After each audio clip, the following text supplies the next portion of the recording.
What's up, y'all? So we are post-Blade show, back home, worn out like everybody is, but we had a great time. Now, in all of the madness, we forgot to shoot an intro shot. Like, I didn't even do that beforehand, you know? But we're going to use our time machine and go back and shoot it now and then present to you all of the goodness that we were able to shoot.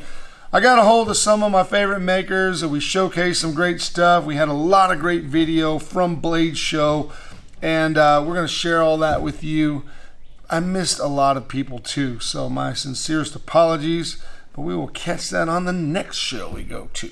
So, without further ado, here is what you've been waiting for, Blade Show 2023. I'd like to give a big thanks to Alicia Newton, who made it all come together. So, hope you enjoy.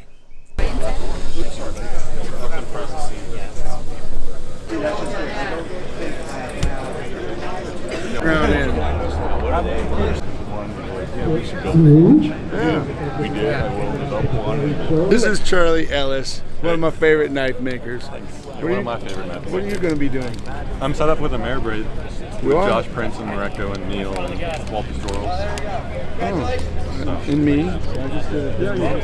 How'd it go? We're good. Where you from? I live in Guthrie, Oklahoma. And you got here how? I rode on Harley. And on Tuesday you got in here. Yeah, I left Tuesday morning at 4 a.m. and I got here local time is 6 p.m. so 5 p.m. my time, so I'm in it 13 hours. And where have you been staying? Right outside the entrance here. Camped outside the entrance. I love that. Mad dogging it, man. Mad dogging it. That's cool. Sir? Jim Lowe. Jim Lowe. Where are you from? I'm from California. Oh, okay, cool. And what brings you to Blade Show this year? Knives. Knives. Guys like you. All right. Dark timber knives, favorite knives. So you think it's kind of weird that people are just into knives? You know, it's kind of... Well, I use my knives, so I do a lot of backpacking and fishing. And you have a YouTube channel? I do have a YouTube channel. It's High Country Chronicles, Knives and Gear. Pretty clever. Have you ever made any knives? I have. I've made a knife with you. Oh, was that fun or what? That was great. Yeah, you were pretty good at it too, actually. And you can drop, you can shoot a mortar round right into the 55-gallon drum. Yes, I can do that. An unknown skill, but yes, I have. Cool. Well, we're just gonna keep asking people questions. Thank you. All right, we're gonna keep going this way.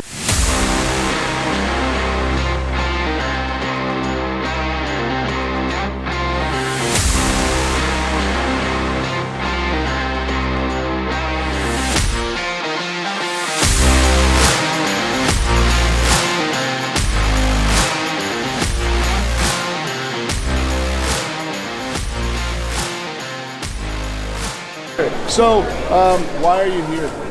It's my first Blade show. I've been collecting knives and EDC for 5 or 6 years, so All right. come to the Mecca. Very, very cool. Yeah, it is kind of like that. This is my friend Sarah, Soulbound Leather. Sarah, how long have you been coming to Blade Show? Well, I guess I met you in Blade Show West all the way back in 2018 or 19, and Yeah, Ryan was there too. And you were like, who's this creep? but that was when I originally first started coming to Blade Show, and then this is my 3rd time here in Atlanta. So I'm still fairly new, I guess, but You're famous. I'm famous. You're famous for it. Super Genius Argentina. You get to talk. You have to talk. No, I gotta go find some. These are incredible, man. Thank you. Can you show how that works? You might have to have you make me something else. Slide and rock. Because I don't see anything jumping out at me. And you have the gut release. You got a big fat one? How you doing? Very nice. Thank you. All right, Tristan Knight, one of my favorite bladesmiths. Tristan, what is your favorite piece that you brought to the show? I really like this one. Can you talk about it for a minute? Yeah, it's Wakizashi, it's Damascus Sanmai, wrought iron furniture. So what was your inspiration behind making this piece? Well, my wife made me do it. Good answer. My wife made me do it. Vince Evans and sword maker, one of my favorite makers. What is the favorite piece that you brought here? That's kind of hard. I got two favorites. I got a Vendel Swedish sword, pre-Viking. Pretty and impressive. I've got a high-end Scottish basket Can hilt. you pick that up for a second? This is actually inspired by the work of John Allen Sr., who's a Scottish hammerman, which is a ranking you had to actually apply, like the ABS. You had to apply, and very few makers actually got a ranking where they can actually mark their name on the basket. John Allen was known for engraved inlaid basket hilts, and these styled around 1750, 1745. That's beautiful. Of course, obviously not with Damascus blades, but the style of the blade, everything is historical. Anytime somebody asks me when I have a collector, if they buy something from me, and say, now if you could buy anything in a room, what would you do? I say, go to Vince's table and get anything that you can get your hands on.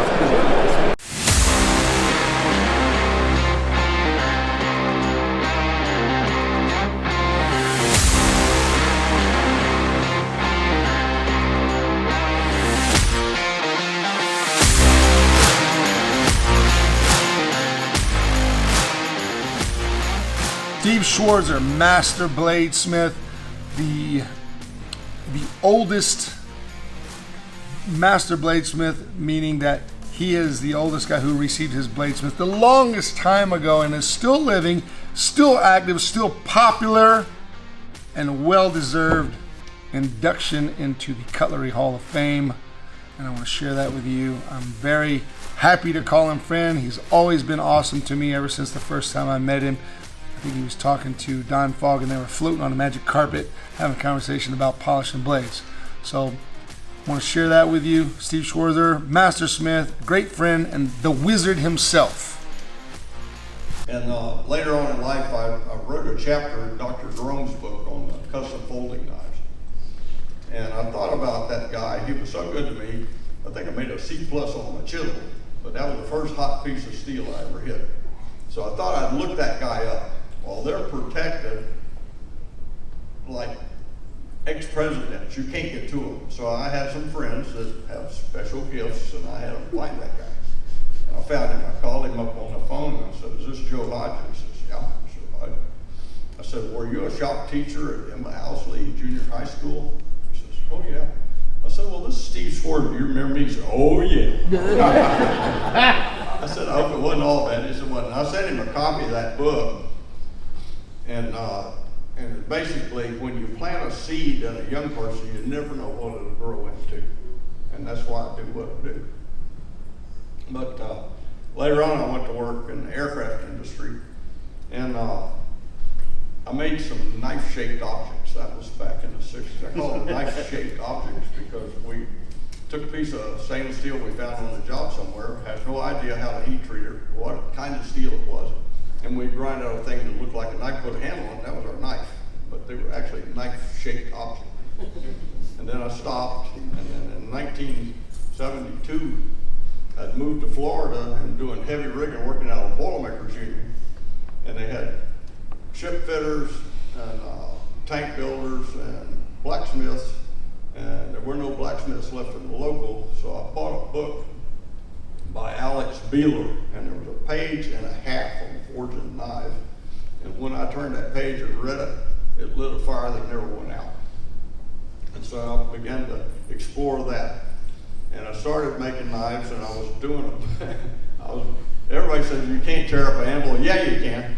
If you're hot cutting cross-cut saw blades out on the face of your anvil with a chisel, you bet. You ever do that? Yeah. And I was thinking hickory hammer handles and sealing the ground wires off telephone poles for rivets. And I was making these $15 and $20 knives as a hobby. I was selling them, and my guys were going offshore. They were filleting these big kingfish and stuff, and they told me I was wonderful, and I believed them. I bought into it. So I was making these things. Anyway, I heard about a guy on the job I was with named Bobby Tyson. He's my original teacher. I love the guy. He could make 2 beautiful pocket knives in a day that walked and talked. And Tony Bozier's been proud of one of them. That's how nice they were. Out of some mystery steel called D2. Anyway, I wanted to hunt him up, so he's leaning up against a tank on a job. And I was boiler making, he was a tank pipe fitter. I I was going to be a pipe fitter, but they found out my parents were married, so I couldn't do that. Anyway, so I walk up to Bobby, and I got 3 of these old, very rustic knives wrapped up in a snotty rag. What was up here was, I'm going to show this guy something about knife making. Not young and full of myself. And I walked up and said, "You Bobby Tyson?" He said, "Yes." I said, "I hear you make knives." And he reached in his pocket and brought out the most beautiful little pocket knife I've ever seen, made out of some mystery seal called D2. And I said, "Man, that's great." He said, "Well, let me see what you got." I'm trying to crab away from this guy. I didn't want to see this. Anyway, all I can tell you, he was kind. I showed him my work. And then he made a fatal mistake. He says, "You know, I have books on making knives." "You have what?" "Books on making knives." It's all the early stuff. I've still got some of it. And so I said, "Where do you live?" "Well, I'm in Jacksonville." "No, what's your address?" That's the worst mistake he ever made in his life, because I was there every weekend. And he put me, by teaching me, 5 years in 1 weekend.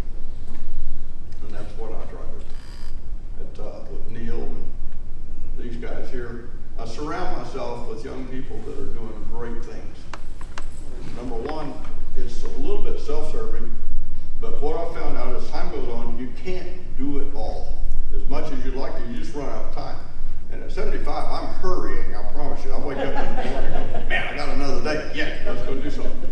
But that's what I do, and then they explore and come back with information. So everyone you teach in this business doubles your life in the business. That's the way I look at it. And that's why I love what I do. I've had the support of many for a lot of years. Neat. Anyway, I love you guys.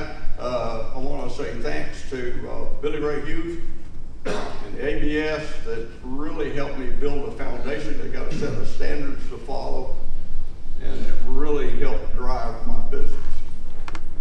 I'm done.